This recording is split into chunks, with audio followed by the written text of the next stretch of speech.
అధికారంలోకి వచ్చిన తర్వాత అంతేలే శ్రీకాంత్, ఇది అంతే. నువ్వు అధికారంలో ఉన్నప్పుడు అని నీకేం గుర్తురావు, నువ్వు ప్రతిపక్షంలో ఉన్నప్పుడు అని నీకు అన్నీ గుర్తొస్తాయి. అంటే సమస్యలని పరిష్కరించుకోవాలనుకుంటే మరి ఆ, చంద్రబాబు నాయుడు గారు రేవంత్ రెడ్డి గారు మధ్య ఎంత సారూప్యతుందో లేకపోతే తెలియదు, కానీ మొత్తానికి కేసీఆర్ గారి మధ్య జగన్మోహన్ రెడ్డి గారి మధ్య రాజకీయపరమైనటువంటి ఆర్థికపరమైనటువంటి సారూప్యత రెండు కలిగి ఉన్నాయి. మరి ఆ రోజు 2019లో చంద్రబాబు నాయుడు గారిని ఓడించడం కోసం రిటర్న్ గిఫ్ట్ ఇస్తామని చెప్పి జగన్మోహన్ రెడ్డి గారితో కేసీఆర్ గారు చేతులు కలిపి ముందుకెళ్ళినటువంటి సందర్భాలు, చంద్రబాబు నాయుడు గారిని అరెస్ట్ చేసిన తర్వాత కనీసం నిరసన తెలియజేయడానికి వీల్లేదని చెప్పినటువంటి అంశాలు, అదేవిధంగా మొన్న ఎన్నికలు జరుగుతుంటే కూడా కేసీఆర్ గారు ఓడిపోయి ఉండి కూడా జగన్మోహన్ రెడ్డి గారు గెలుస్తారు అని చెప్పారు. నిజంగా కేసీఆర్ గారు మరి ఏమీ, ఆ కేసీఆర్ గారికి ఆ రిపోర్ట్ ఇచ్చినట్టు ఎవరినో తీసుకొచ్చి గదిలో చీకట్లో పడేసి చిత్తకొట్టుడు కొట్టాలా? ఇప్పుడు ఆ సర్వే ఇచ్చిన రిపోర్ట్ కొద్దిగా జ్ఞానం ఉండాలి కదా. మరీ 164 తోటి ఓడిపోతుంటే 11 స్థానాలు వస్తుంటే జగన్మోహన్ రెడ్డి గారు గెలుస్తారు అనేటువంటి అభిప్రాయం ఉంది. నేను జగన్మోహన్ రెడ్డి గారు గెలుస్తాను అనుకున్నా. 2 సార్లు చెప్పారు. ఎందుకు ఆయనకి నాకు అవసరం రిపోర్ట్స్ ప్రకారం ఆయనకు అవసరమా? ఇప్పుడు మరి అంతకుముందు ఎన్నికలు జరిగినాయి కదా. చంద్రబాబు నాయుడు గారు ఎప్పుడన్నా రేవంత్ రెడ్డి గారు గెలుస్తారు, కాంగ్రెస్ పార్టీ గెలిచిద్దని అన్నాడా? అనలేదు కదా. ఆయనకి లేని ఇది నీకెందుకు? మనం కొన్ని పదాలు వాడకూడదు, కానీ కొంచెం సభ్యతా సంస్కారంతో మనం ఆలోచించాలి. కానీ ఇప్పుడు ఆయనేం మాట్లాడలేదు కదా. 6 నెలల క్రితం జరిగిన ఎన్నికల్లో కేసీఆర్ గారు ఓటమి చెందుతాడు, రేవంత్ రెడ్డి గారు గెలుస్తారని అనలేదు కదా. మరి రేవంత్ రెడ్డి గారి మధ్య వాళ్ళిద్దరి మధ్య కొంచెం సారూప్యత ఉన్నా కానీ అనలేదు కదా. సైలెంట్గా ఉన్నారు. ఎందుకు? అది మన రాష్ట్రానికి సంబంధించిన అంశం కాదు. సరే, ఎవరు గెలిచినా కానీ అది వాళ్ళ ఇదని. మరి మొన్న జరుగుతున్న ఎన్నికల ముందు ఎందుకు జనాలను ప్రభావితం చేయడం కోసం కేసీఆర్ గారు ఎవరినో ఒకరి చేత మైకి పెట్టించుకొని, అదొక సెట్టింగ్ పెట్టించుకొని ఏమన్నారు, జగన్మోహన్ రెడ్డి గారు గెలుస్తారు, ప్రజలకి సంక్షేమం బాగా అందించారు. మనం ఓడిపోయి ఉన్నాము, మళ్ళీ ఆడకపోయి ఆయన గెలుస్తారని చెప్పటం. ఆయన గెలుస్తారని చెప్పి 11కు పోయింది. జనం చాలామంది ఆయన ఎవరో ఆ స్వామి పరిపూర్ణానంద స్వామి కాదు, స్వామి ఏడెవరో ఆయన ఉంటాడు, చెబుతుంటాడు జాతకాలు బోతకాలు ఏం చెబుతుంటాడు. ఆయనండి వేణుగోపాల్ స్వామి. నాకెవరో వేణుగోపాల్ స్వామికి బుద్ధి వచ్చింది. వేణుగోపాల్ స్వామి ఒక ఆయన, 2 మన ఆరామస్తాను వీళ్ళతో పాటు కేసీఆర్ గారు కలపాల్సింది. కేసీఆర్ గారిని వదిలేశారు జనం. కలిపితే ఇది ఎవరు చెప్పారయ్యా? సరే, ఇప్పుడు అది అప్రస్తుతం, కానీ బట్ ఏదన్నా కానీ కొంచెం ఆలోచించి ఉండాలి.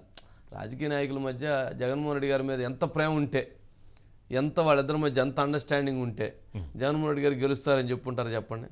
ఇవన్నీ పైకి కనపడేటువంటి షేడు వేరండి. రాజకీయ నాయకుల మధ్య బయట కనపడుతున్న షేడు వేరు, లోపల జరుగుతున్నటువంటిది వేరు. చాలామంది దోతలు ఈ మధ్యలో చిటికీలు వేసుకొని అదే పనిలో వ్యవహరిస్తూ ఉంటారు. చాలా జరుగుతూ ఉన్నాయి. గతంలో చాలా జరిగినాయి, ఇప్పుడు జరుగుతూ ఉన్నటువంటి పరిస్థితి ఉంది. చూద్దాం వాటన్నిటికి సంబంధించి. అనిల్ ఉన్నారు సార్. అనిల్ దేనికి? అనిల్ రేపు ఢిల్లీకి కదా. ఇది కూడా ఉన్నారండి. Okay sir. అనిల్ ఏంటి మొత్తానికి? Good evening. ఏంటి మొత్తానికి పంపకాల విషయంలో ఇద్దరు కూర్చొని మాట్లాడుకొని సమస్యల పరిష్కారం కోసం అడుగులు వేస్తూ ఉంటున్నారు. ఇప్పుడే రేవంత్ రెడ్డి గారు కూడా లేఖ రాశారు. దానికి వేదికకి సిద్ధం, మాట్లాడుకోవడానికి మేము సిద్ధంగా ఉన్నామని. ఏంటి మొత్తానికి చంద్రబాబు నాయుడు గారు చొరవ తీసుకున్నాడు, రేవంత్ రెడ్డి గారు కూడా ఆ చొరవను చూపించారు. కానీ ఇక్కడ ఒకటి ఉంది. మొన్న చంద్రబాబు నాయుడు గారు ప్రమాణ స్వీకారం సందర్భంగా రేవంత్ రెడ్డి గారిని పిలుస్తారా, ముఖ్యమంత్రి గారిని పిలవరా అనేటువంటి ఒక చర్చ జరిగింది. పిలిస్తే వెళతామనేటువంటి అంశాన్ని కూడా పరోక్షంగా రేవంత్ రెడ్డి గారు ఎక్కడో మాట్లాడినట్టున్నారు. కానీ అక్కడ ఆ రోజు మోదీ గారు, అదేవిధంగా భారతీయ జనతా పార్టీ ఎన్డీఏ మొత్తం ఉన్నారు. రేవంత్ రెడ్డి గారిని పిలిస్తే మళ్ళీ కాంగ్రెస్ ఫ్లేవర్ వచ్చింది. మళ్ళీ అదొక రకమైనటువంటి మళ్ళీ చర్చకి తావిస్తుంది అనేటువంటి ఉద్దేశంతో మొత్తానికి, అంటే ఇతర రాష్ట్రాల ముఖ్యమంత్రులను ఎవరిని పిలిచినట్లేదు. ఎవరు వచ్చారు? బీజేపీ పాలిత రాష్ట్రాలు, బీజేపీ పాలిత వాళ్ళు వచ్చారు కానీ వీళ్ళు మిగిలినటువంటి వాళ్ళు పిలవలేదు. సరే, ఏదైనా కానీ కొంచెం ఇది ఉంది. కానీ ఇక్కడ ఇట్లా దీంతో కొంచెం స్పీడ్గానే ముందుకెళ్ళిద్ది అనుకుంటున్నాం. చూద్దాం. ఏంటి అనిల్, ఏం జరగబోతుంది? అంటే రెండు రాష్ట్రాల మధ్య పరిష్కారం కానీ అనేక అంశాలు ఇప్పటికీ ఉన్నాయి సార్. విభజన జరిగి 10 ఏళ్ళు పూర్తయిపోయినప్పటికీ కూడా అనేక సమస్యలు రెండు రాష్ట్రాల మధ్య కొనసాగుతున్నాయి. వాటి పరిష్కారానికి ఒకసారి భేటీ అయితే బాగుంటుంది అనేది ఆంధ్రప్రదేశ్ ముఖ్యమంత్రి చంద్రబాబు ఆలోచించి ఒక లేఖ రాస్తే దానికి వెంటనే కూడా తెలంగాణ ముఖ్యమంత్రి రేవంత్ రెడ్డి కూడా స్పందించి ఒక వేదికతో ముందుకు వెళ్దాము, సమస్యల పరిష్కారానికి కృషి చేద్దామంటూ కూడా పేర్కొన్నారు. ఖచ్చితంగా ఇది రెండు రాష్ట్రాల మధ్య ఒక సత్సంబంధాలు పెంచడానికి ఉపయోగపడుతోంది. ఇద్దరు గతంలో అంటే రాజకీయంగా పనిచేసినప్పటికీ రెండు రాష్ట్రాలకు ఇప్పుడు పరిపాలనా నాయకులుగా ఉన్నారు. తెలంగాణకి ఆంధ్రప్రదేశ్కి ఇరువురుగా ఎవరి ప్రాంతాన్ని వాళ్ళని పరిపాలిస్తూ ముందుకు వెళ్తున్నారు. అయితే ముఖ్యమంత్రి హోదాలో జరిగే ఈ భేటీ విషయంలో పరిపాలనా పరంగా రెండు రాష్ట్రాల భవిష్యత్తు, రెండు రాష్ట్రాల ప్రయోజనాల దృష్ట్యా కొన్ని కీలక నిర్ణయాలు, కొన్ని కీలక అంశాలపై చర్చించే అవకాశం కనిపిస్తూ ఉంది. ఖచ్చితంగా దాని అనుగుణంగా ముందుకు వెళ్ళే ఆలోచనలు కనిపిస్తూ ఉన్నాయి. ఈ భేటీలు చర్చల ద్వారానే అనేక సమస్యలు పరిష్కారం మనం చూసాం. కానీ ఇవాళకి 10 ఏళ్ల కాలంగా ఆంధ్రప్రదేశ్లో ఏర్పడిన ప్రభుత్వాలు, తెలంగాణలో మొన్నటి వరకు ఉన్న ప్రభుత్వాల మధ్య అంటే బంధాలు, అనుబంధాలు అనేక కోణాల్లో కొనసాగిన సమస్యల పరిష్కారం కాల. కానీ ఈరోజు రెండు రాష్ట్రాల మధ్య కొన్ని సమస్యలను పరిష్కరించుకోవాలన్న ఆలోచన రావడం అందరూ కూడా అభినందిస్తూ ఉన్నారు. ఎందుకంటే ఇది ప్రజలకు సంబంధించిన అంశం, ప్రజల జీవితాలతో ముడిపడిన అంశం కాబట్టి ఉద్యోగస్తుల విభజన దగ్గర నుంచి ఆస్తుల పంపకాల వరకు అనేక విషయాలలో ఉన్నాయి. దాదాపు 60 నుంచి 70 అంశాలు పెండింగ్లో ఉన్నాయి. వీటన్నిటిని క్లియర్ చేసుకోవడానికి ఒక వేదికనైతే రూపొందించుకొని ముందుకు వెళ్తున్నారు.